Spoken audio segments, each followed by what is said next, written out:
Heritage పై YCP నాయకులు అర్థంలేని ఆరోపణలు చేస్తున్నారని విమర్శించారు టీడీపీ జాతీయ కార్యదర్శి లోకేష్. ప్రతిపక్షాలు తమ కుటుంబంపై ఎప్పుడూ బురద చల్లుతూనే ఉంటాయన్నారు. హెరిటేజ్ లోకి బ్లాక్ మనీని మళ్లించినట్లు ప్రతిపక్ష నేతలు చేస్తున్న ఆరోపణల్లో వాస్తవం లేదన్నారు. హెరిటేజ్ ద్వారా ప్రత్యక్షంగా పరోక్షంగా లక్షల మంది ఉపాధి పొందుతున్నారని చెప్పారు. ముందుగా 20 సంవత్సరాల నుంచి పద్ధతి ప్రకారం చేసుకునే కుటుంబాన్ని కూడా ఈరోజు నోటుకొచ్చి మారితే దానికి సమాధానం చెప్పాలా, బాధ కలుగుతుందా, నవ్వాలా, అర్థం అవట్లే నాకు. సో వాళ్ళే వివరించాలి. వాళ్ళే చెప్తున్నారు కదా నల్లధనం పెట్టి మార్చని నిరూపించమనండి. I'm ready. నేను మనం రిక్వెస్ట్ చేశాను, రండి సార్ డిబేట్ చేద్దాం, జగన్మోహన్ రెడ్డి గారు రిక్వెస్ట్ చేశాను. మళ్ళీ అవసరం ఎవరెవరు వచ్చి ఏంటంటే మాడుతూ మొదలు పెడతారు. రండి చర్చిద్దాం. ఎందుకు ఈ బాధ అంతా?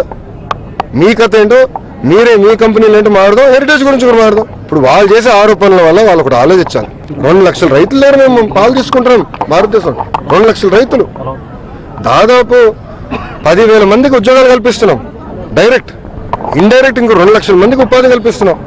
అలాంటి కంపెనీ మీద వీళ్ళు పడితే వీళ్ళు రేపు పొరపాటున అధికారం వస్తే ఇంకా ఎవరి పైన పడతారో ఒక్కసారి అందరూ ఆలోచించమంటాను.